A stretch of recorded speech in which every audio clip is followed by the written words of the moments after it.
Itu sebabnya hari ini mungkin saudara pernah kehilangan rumah, saudara pernah kehilangan harta benda, saudara pernah kehilangan pasangan hidup, saudara pernah kehilangan orang yang kau cintai, saudara kehilangan pekerjaan. Yang saya mau lakukan, hei, masa lalu is masa lalu. Ini waktunya untuk kita move on dan expect yang baik untuk terjadi dalam hidup kita. Karena hidup kita tidak ditentukan oleh keadaan, hidup kita ditentukan oleh janji Tuhan.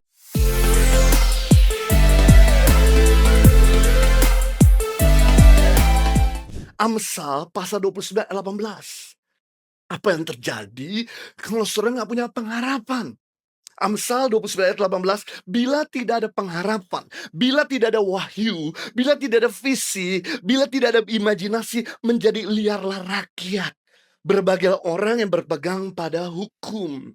Orang kalau nggak punya imajinasi, nggak punya pengharapan, maka liar, kata liar, lepas kekang, lepas kendali. Coba saudaraku, kalau saudara nggak punya perencanaan masuk ke supermarket, pasti apa saja saudara beli.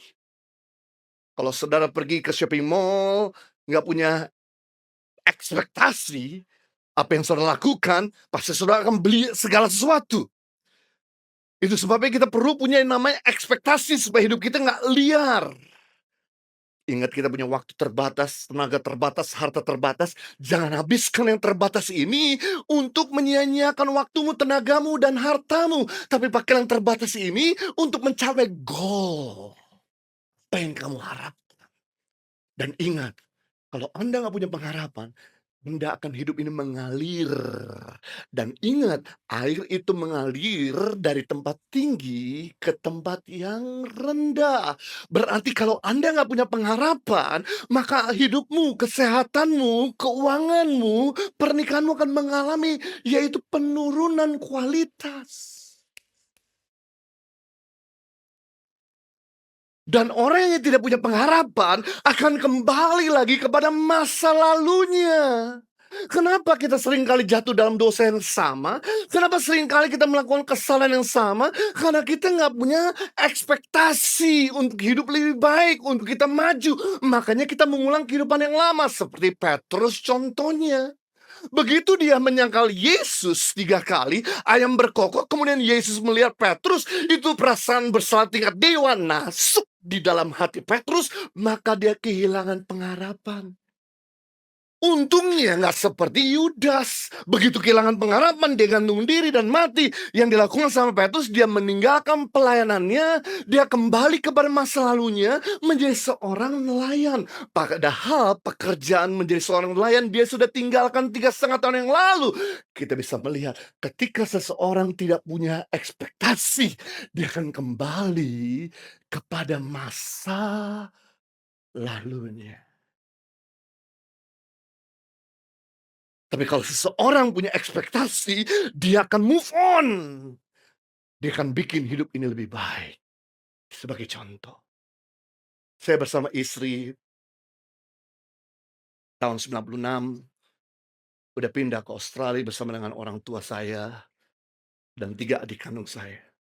Saya udah punya kerjaan di sana, punya bisnis dengan gaji $8.000 per bulan, 80 juta rupiah per bulan, punya bisnis, punya rumah yang besar, saudaraku. Di daerah Castle Hill, kalau saudara pernah ke Sydney, Australia, daerah Castle Hill daerah yang cukup baik, dengan tanah luas 700 square meter, dengan kamar 6, ruang tamu yang besar. Tapi waktu Tuhan panggil kami kembali ke Indonesia, saya tinggalkan bisnis saya jual rumah yang saya punya, dan mulai dari nol di Indonesia. Hanya demi melayani generasi, menolong anak-anak di pedalaman. Karena kami di Australia, kalau kami tidak sekolahkan anak, maka kami akan dipenjarakan oleh pemerintah Australia. Itu sebabnya anak saya lahir di sana, saya wajib untuk menyekolahkan. Sedangkan di sini banyak anak-anak yang nggak bisa sekolah. Kami berpikir, kalau bukan kita sebagai rakyat Indonesia, siapa lagi yang nolong Indonesia? Kami boleh putuskan, saya bawa istri saya dan 2 anak kembar saya lahir di Australia untuk tinggal di Indonesia. Saya jual rumah, jual kendaraan, tinggalkan bisnis dan mulai dari nol melayani Tuhan yang notabene tidak jelas income pastinya. Kalau bisnis ada income pasti, kalau pelayanan tidak ada income pasti. Mama saya berkayu Gracie. Semua orang di dunia pengen tinggal di Australia. Karena di Australia pengobatan gratis, tinggal nyaman, gaji gede. Lu ngapain? Kembali ke Indonesia yang notabene lu harus merintis dari nol. Lu harus jual rumah, dan lu gak jelas mau tinggal di mana, pelayanannya apa. Saya bilang, saya punya ekspektasi melihat Indonesia maju. Indonesia penuh dengan takut akan Tuhan. Dan apa yang terjadi waktu saya tinggalkan semuanya itu? Saya jual semua, saya tinggalkan semuanya. Mulai dari nol tempat ini. Sepertinya, saudaraku, teman saya yang beli rumah ini, saudaraku. Dari harga $800.000 Australia. Sekarang dia bisa jual $3 juta Australia. Sempat berpikir menyesal juga gue balik Indonesia. Nyesel juga gue gak punya rumah di Indonesia. Nyesel juga gue gak punya mobil. Harus nebeng, harus naik Grab. Sempat berpikir, tapi kemudian saya punya ekspektasi. Semua itu bonus Tuhan akan berikan buat saya selama saya mikirkan bangsa Indonesia. Dan terbukti, saudaraku, begitu saya tinggal di Indonesia 10 tahun, apa yang terjadi? Sekarang Tuhan mencukupkan segala sesuatu yang kami butuhkan. Dan sekarang kami punya tempat tinggal yang layak di Jakarta. Bisa disiapkan kendaraan yang layak di Jakarta.